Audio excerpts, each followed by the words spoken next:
শিমের বিচি রান্না সবাই পছন্দ করেন, কিন্তু খোসা ছাড়ার ভয়ে খেতে পারেন না এমন কে কে আছেন? তাহলে আজকে আমার এই সহজ টিপসটা দেখে নেন। আসসালামু আলাইকুম আপুরা, সবাই কেমন আছেন? দেখে নেন আজকে আমার এই সহজ টিপসটা, দেখলে আপনাদের অনেক কাজে আসবে। এখানে আমি একটা কড়াই নিয়ে এই চুলার মধ্যে এখানে আমি ভালোভাবে শিমের বিচিগুলো ভেজে নিচ্ছি। এগুলোকে আমি ভাজতে ভাজতে যখন এক পর্যায়ে এগুলো একবারে হয়ে যাবে, যখন শিমের বিচির একটা গ্রান বের হয়ে যায় তখনই বুঝে নেবেন আপনার শিমের বিচি হয়ে গেছে। আমার শিমের বিচি হয়ে গেছে, আমি ঠান্ডা পানিতে এখানে ঢেলে নিলাম। এক পাশে আমি একটা পাত্র ঠান্ডা পানি রাখলাম, রেখে ওইগুলোর মধ্যে ঢেলে দিলাম। 10 মিনিট পরে আমি আসলাম। 10 মিনিট পরে আমার শিমের বিচিগুলো দেখেন আমি কষলিয়ে নিচ্ছি, সাথে সাথে এই যে খোসাটা আলাদা হয়ে গেল আর শিমের বিচিগুলো নিচে থেকে গেল। এখন আমি কয়েকবার এভাবে যখন এগুলোকে কষলিয়ে ধুবো, তখন আমি যখন পানি দিব খোসাটা উপরে বেশি চলে আসবে, ভিতরে কিন্তু শিমের বিচিটা থেকে যাবে।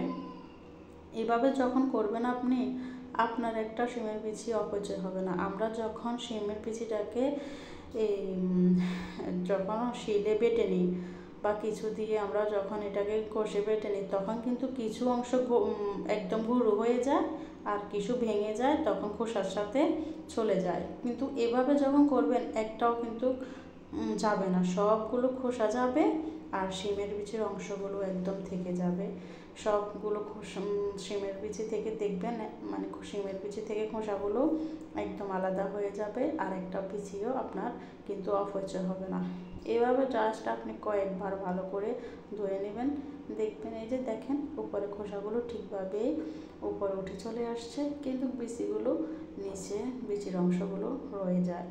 এভাবে এটা একদম সহজ। এটা যখনই আপনি ভিজিয়ে রাখবেন, যখন আপনি যদি হাতে সময় থাকে আপনি আরও বেশি ভিজান, আধা ঘন্টা ভিজান, তাহলে আরও ভালো হবে। 20 মিনিট ভিজান, তবে সর্বনিম্ন 5 মিনিট তো অন্তত পক্ষে আপনি ভিজাতে হবে। আমার এগুলো কিন্তু আমি 10 মিনিটের মতো ভিজিয়ে নিয়েছি দেখেন। কিন্তু এগুলো যখন আপনি নামিয়ে সাথে সাথেই কিন্তু পানিতে ঢেলে দিতে হবে, ঠান্ডা পানিতে।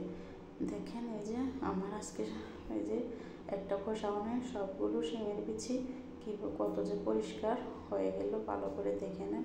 এইভাবে সহজ রেসিপিটা ভালো লাগলে আপনারা এইভাবে করে নেবেন।